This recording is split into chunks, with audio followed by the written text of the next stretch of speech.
years ago, the Nazis struck Poland with the full force of the strength they had deliberately built up through the years of Hitler's power. Overwhelming Poland's defense, they reached the outskirts of Warsaw, where these pictures, now at last released, were taken at the height of the bombardment.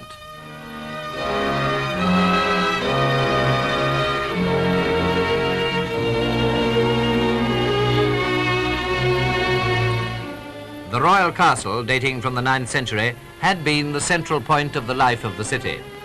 It was smashed, like all the other fine buildings.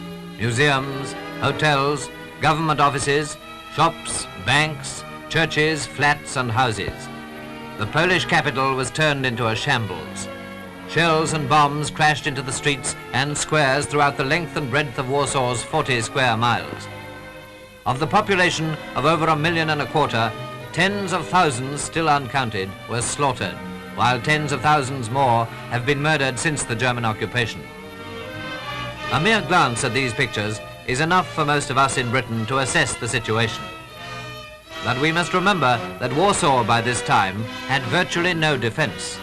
The fall of the city was certain. The cruelty of the invading Germans was already common knowledge in Poland. Yet Warsaw fought on to the end. And when the end came, the Germans plundered and murdered and made a heroic people slaves of the German war machine. These pictures of the fate of Warsaw come at an appropriate time when peace appeals are in the air, and we of the United Nations, now winning the war, are urged to offer generous terms. When the criminals who sacked Warsaw have received the justice they deserve, when the nations they led have admitted their guilt and accepted unconditional surrender, that will be time enough for them to ask for generosity.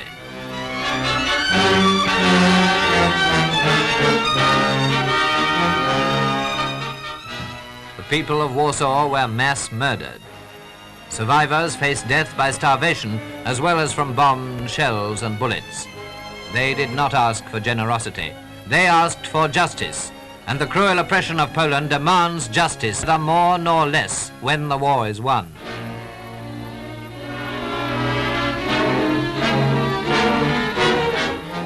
Poland was the first to fall under Hitler's efficient blitzkrieg method. Since then, 4 years of total war have passed.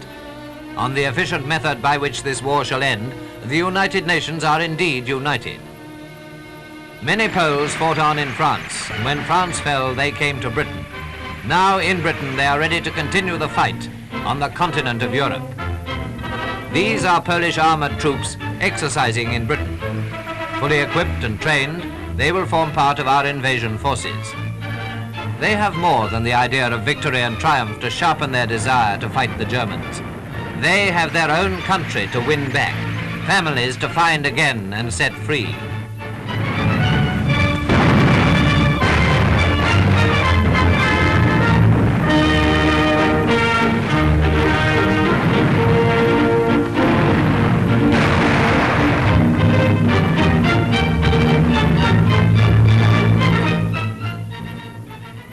As Winston Churchill says, no nation has ever been hated as the Germans are hated now, or with more reason.